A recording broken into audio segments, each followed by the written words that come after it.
Welcome back guys. ये रहा iQOO 12, India का first Snapdragon 8 Gen 3 powered smartphone.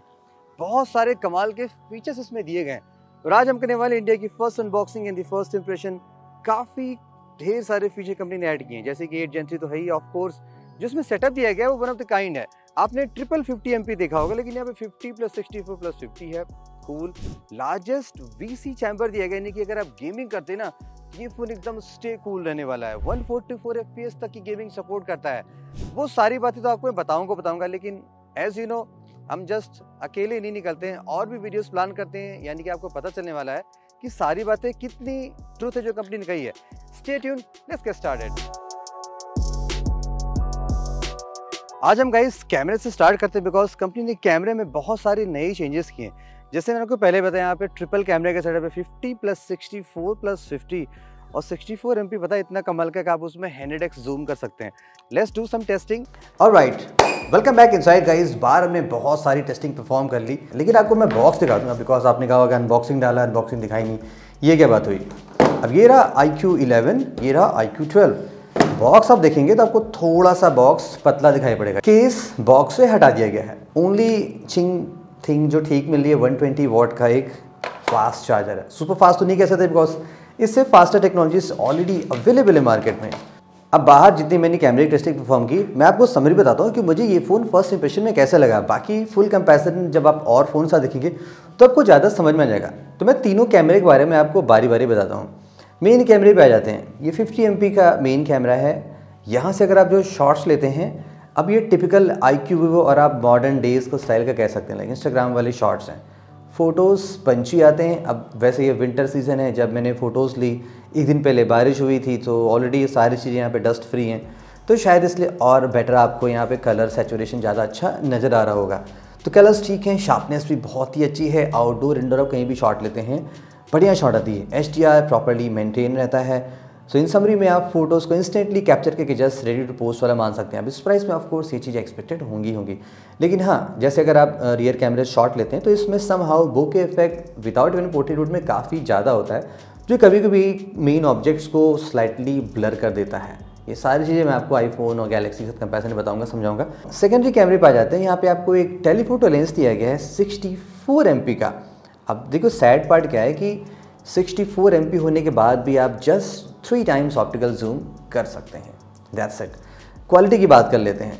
मैं आपको डिफरेंट जूमिंग टेस्ट दिखाता हूँ, लाइक 100x ऑलरेडी यहाँ पे लिखा हुआ है, तो ऑफकोर्स आप 100 जा पाएंगे, like 1x, 3x, 10x, 5x, 20x, 30x, up to 100x आप इसमें जूम कर सकते हैं। कमाल की बात क्या लगी कि इसमें सीरियसली जो जूमिंग कैपेबिलिटी है वो काफ़ी अच्छी दी गई है। 100x पे क्या है कि टेक्सचर्स थोड़े से मेंटेन नहीं रहते हैं, ये यहाँ पे थोड़ी सी आपको इश्यूज लग सकती है। पोर्ट्रेट का शॉट कैसा आता है वो भी हम चेक कर लेते हैं। iQOO Vivo में पोर्ट्रेट बहुत ही अच्छा आता है ऑलवेज, क्योंकि ये इस चीज़ में एक्सपर्ट ही माने जाते हैं। हाँ, बाय डिफ़ॉल्ट इसमें जो बोके लेवल होता है वो डिसेबल रहता है, लाइक कम्प्लीटली मिनिमल रहता है। आपको वो चेंज करना पड़ेगा, तब आप बढ़िया पोर्ट्रेट शॉट इस फ़ोन से ले सकते हैं। अल्ट्रावाइड की बात कर लें, यहाँ पे आपको 50 MP का अल्ट्रावाइड मिलता है। अल्ट्रावाइड की क्वालिटी मुझे समहाउ को ठीक तो लगी। जितने शॉट्स मैंने टेस्ट किए आउटडोर में मुझे अच्छे लगे, लेकिन सम टाइम मुझे ऐसा फील हुआ कि अल्ट्रावाइड में शैडोज़ मेंटेन कम है। अक्सर ऐसा मुझे फील हुआ। लाइक 50 MP के हिसाब से वो क्रेजी क्वालिटी मुझे लगी नहीं इसमें, जो यहाँ पे मिलनी चाहिए। तो ये तो रही कुछ बड़ी बड़ी चीज़ों की बात। मैक्रो की बात कर लेते हैं। आप यहाँ पे जो मैक्रो है वो using I believe telephoto lens से लेते हैं, बिकॉज जैसे मैं मैक्रो शॉट पे इनेबल करता हूँ या स्ट्रेट वो 3x ऑप्टिकल पे स्विच कर जाता है। मैक्रो शॉट बहुत अच्छे रहे हैं, लाइक ब्लर पीछे बहुत तगड़ा वाला हो गया है और मेन सब्जेक्ट बहुत ही सही आ रही है। तो हाँ, आपको थोड़ा एडजस्ट करना पड़ेगा, इसमें अल्ट्रावाइड से मैक्रो नहीं लिया जा रहा, वो भी यहाँ पे सही आ रही है। लो लाइट में देखो इस फ़ोन की परफॉर्मेंस मुझे थोड़ी सी अलग लगी। जैसे कि मैं सब्जेक्ट पे जो फोकस कर रहा हूँ विदाउट टैप किए हुए ऑटो फोकस में, तो सब्जेक्ट में एजेस प्रॉपर्ली डिटेक्ट नहीं हो पा रहे हैं। थोड़ा सा यहाँ पे लगता है ना कि शार्पनेस की कमी लग रही है। दूसरा ऑब्जेक्ट लाइक लेग पे प्रॉपर्ली फोकस है, फेस से प्रॉपर नहीं है। नाइट में ऑन करते हैं तो हल्का सा टेक्सचर बैकग्राउंड का वो सब थोड़ा सा चेंज हो रहा है। तो ये बिट ऑफ सॉफ्टवेयर ऑप्टिमाइजेशन से शायद कहानी थोड़ी सी इंप्रूव की जा सकती है।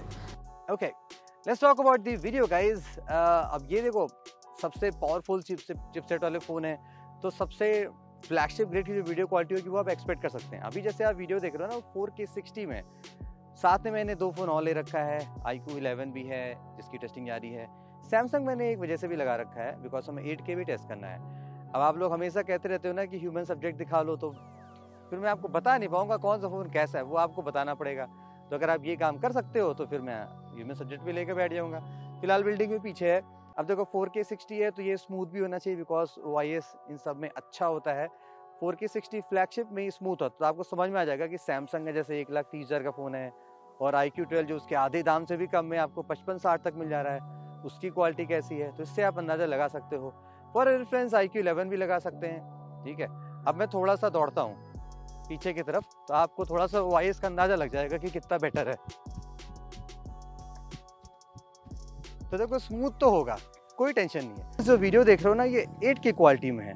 ठीक है, अब 8K आज के टाइम पे बनाना वर्थ है कि नहीं है, ये तो उस बात की बात है कि अगर आप आज का बनाया वीडियो 10-20 साल बाद देखने वाले हो, लेकिन वैसे तो प्रैक्टिकली अगर आपको डे टू डे लाइफ में देखो तो वर्थ है नहीं, बहुत हाई साइज होता है।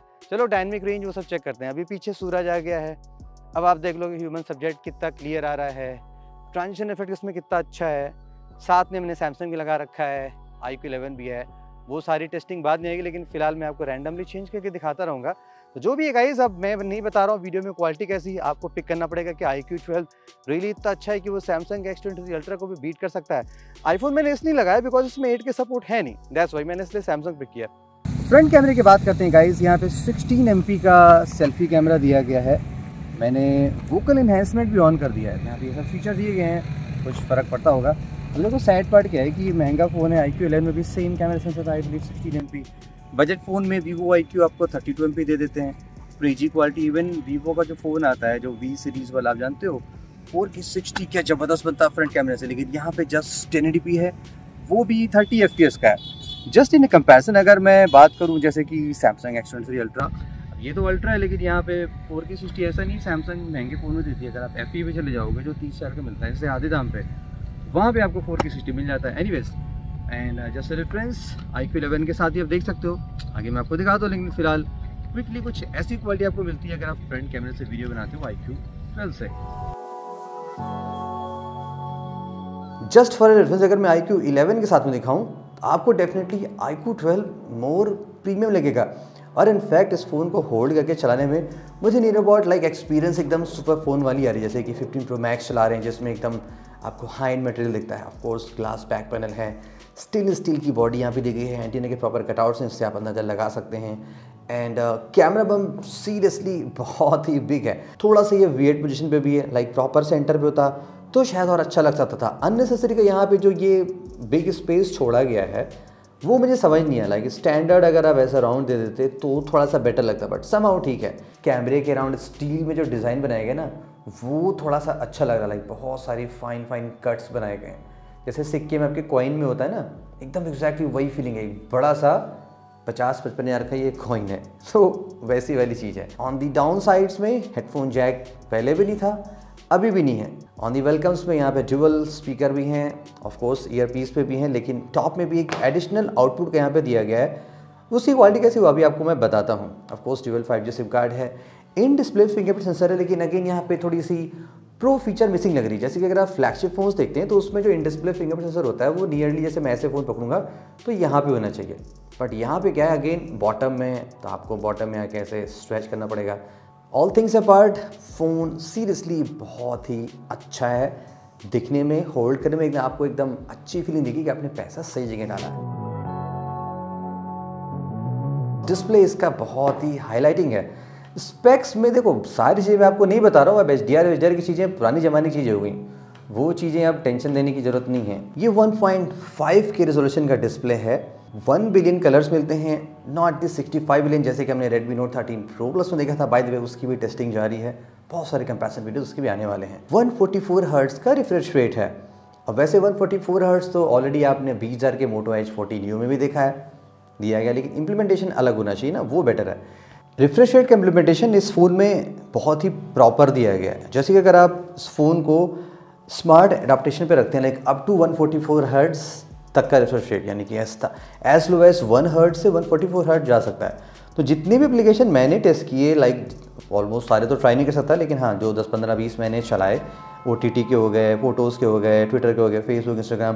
तो इस ऐप में ऐसा है ना कि मोस्ट ऑफ द एप्लीकेशंस जो हैं वो लाइक 120-90 तक का ही सपोर्ट करते हैं। अब जैसे आपने यूट्यूब खोला या कोई एप्लीकेशन खोला तो 120 पे स्टार्ट हुआ, फिर वो 90 पे भी रैंडमली चला जाता है, 45 पे, 5 पे, 72 पे, 40 पे, 60 पे। तो बहुत सारे ये वेरिएबल रिफ्लेक्शन स्विच करता रहता है। एज लो एज मैंने 5 भी देखा है, 10 भी देखा है, एंड AOD में ये 1 भी चलता है। ओनली एप्लीकेशन जो अभी मैंने अपने यूज़ में देखा वो है एंटूडू बेंचमार्क, जो 144 हर्ट्ज पे चला जाता है। Otherwise most of them like 120, 60 सब पे चलते हैं। जो इसकी पीक ब्राइटनेस है, हाई ब्राइटनेस मोड में लाइक अगर मैंने फुल कर दिया अभी 1400 निट्स है, लेकिन सम सिचुएशन में ये अप टू 3000 निट्स भी जा सकता है। डिस्प्ले के बेजल्स हैं गाइस वो सीरियसली बहुत ही कम है। अब आप ऐसा नहीं है, लेकिन आपने लास्ट ईयर का पोको F5 देखा था, OnePlus Nord से देखा था, उनमें भी बेजल्स बहुत ही कम थे, लेकिन ये उससे थोड़ा सा और कम है। Completely flat display, looks like flat display का ज़माना फिर से आ रहा। लाइक आपने S24 Ultra देखा ही होगा, वहाँ पे भी अब नियर अबाउट फ्लैट डिस्प्ले ही मिल रहा है। हाँ, ये जो बिंदी दी गई है यहाँ पे सेल्फी कैमरे की, ये थोड़ी सी बड़ी है, इसको और थोड़ा सा छोटा किया जा सकता था, बिकॉज सेल्फी कैमरा इसका जस्ट मीडियो कोर है। सो इन द समरी में गाइस डिस्प्ले इसका बहुत ही कमाल है। अब बात करें थे गाइस बिगेस्ट फैक्टर की। एंटूडू का स्कोर तो आपने देख लिया। ये इंडिया का फर्स्ट फ़ोन ऐसा क्लेम किया जा रहा है जिसमें 8 Gen 3 है। वैसे तो और फ़ोन भी लॉन्च हो चुके हैं, Xiaomi 14 Pro से पहले लॉन्च हो चुका है, उसमें भी 8 Gen 3, लेकिन इंडिया में ये पहले लॉन्च हो रहा है। अब ये गाइस एकदम कमाल का CPU है, 4 नैनोमीटर पे है।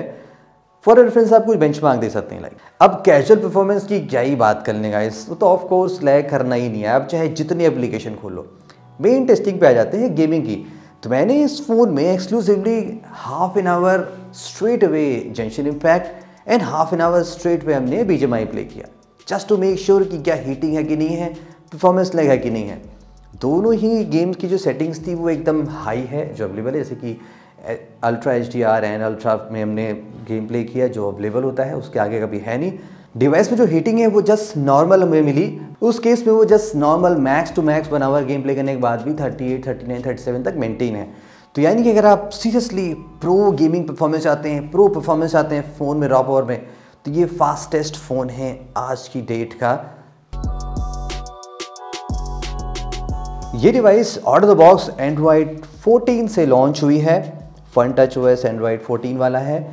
गुड न्यूज़ ये है कि iQOO CEO ने ये अनाउंस किया है कि iQOO 12 को 3 मेजर वर्जन ऑफ एंड्रॉयड मिलेगा, 14, 15, 16 एंड 1 ईयर का एडिशनल सिक्योरिटी पैच। यानी कि डिवाइस इतनी पावरफुल है ये कि आप आसानी से इसको 4 साल 3 साल भी बड़े कमाल के तरीके से चला सकते हैं, कोई प्रॉब्लम नहीं है। अनदर बेस्ट पार्ट क्या है कि इस फ़ोन में अब कोई भी वो गरम ठंडे वाले एप्लीकेशन नहीं मिलने वाले।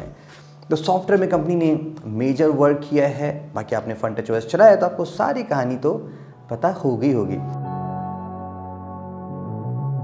यहाँ पे छोटा सा कंसर्न मुझे ये लगा, लास्ट जनरेशन में यहाँ पे 120 वॉट का फास्ट चार्जर था, इस बार में भी 120 दिया गया है। कंपनी को ये चीज़ इंप्रूव करनी चाहिए। लाइक ऑलरेडी अब 160 वॉट मिल रहा है, वो भी 30,000 के प्राइस सेगमेंट में। रिमेंबर इन्फिनिक्स का फ़ोन इन्फिनिक्स ज़ीरो अल्ट्रा 30,000 में आपको 160 वॉट मिल रहा है। अब इतने बढ़िया गेमिंग फ़ोन आपने दे रखा है तो फास्टर चार्जिंग भी दे दो।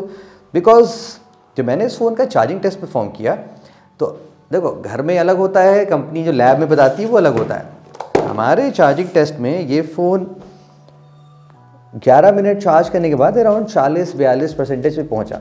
इनिशियली आप 10 मिनट चार्ज करते हैं तो लाइक आप 40% आसानी से पहुंच जाएंगे। तो स्टार्टिंग में ये थोड़ा सा रैपिड चार्ज है, लेकिन आप जैसे ही स्पीड बढ़ाते जा रहे हैं, मतलब टाइम बढ़ता जा रहा है, तो टाइमिंग यहाँ पे ज़्यादा लग रही चार्ज करने की। 28-29 मिनट में हम 1 से 100% पहुँच पाए फुल चार्जिंग टेस्ट में। ये सुपर फास्ट नहीं है तो और अच्छा एक्सपीरियंस मिलना चाहिए। जस्ट मेरा ये था, दे देते तो क्या ही नुकसान था। बैटरी बैकअप इस फ़ोन का अच्छा है, इतनी हैवी यूसेज करने के बाद भी ये फ़ोन आसानी से सेकेंड डे चला जाता है। सम टाइम मैं सेकेंड डे क्रॉस भी कर लिया। अभी मैंने इसको 3 बार ही फुल चार्ज किया ऑन दी फर्स्ट इंप्रेशन में। तो ये 2 दिन वाला फ़ोन आसानी से, बिकॉज LTPO के फ़ोन बहुत ही मस्त काम करते हैं।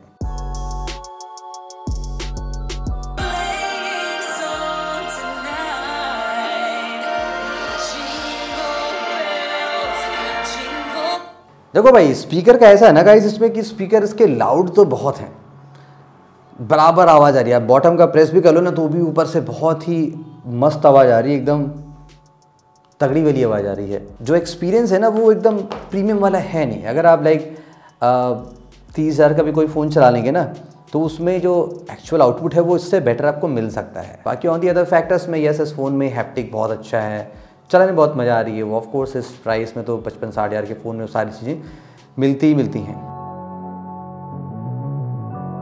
अगर आपके पास iQOO 11 है तो कुछ खास मेजर इम्प्रूवमेंट्स आपको दिखाई नहीं पड़ेगा। लाइक फ़ोन में अपडेट्स हैं, ऐसा नहीं कि चेंजेस हैं नहीं, बट आपको वहाँ से वहाँ जाने की ज़रूरत ऑफ कोर्स है नहीं। अब चूँकि 8 Gen 3 का फ़ोन है, अब और फ़ोन जैसे कि Xiaomi 14 Pro है, OnePlus 12 है, वो आपको स्ट्रिक्ट कंपटीशन इसको दे सकता है।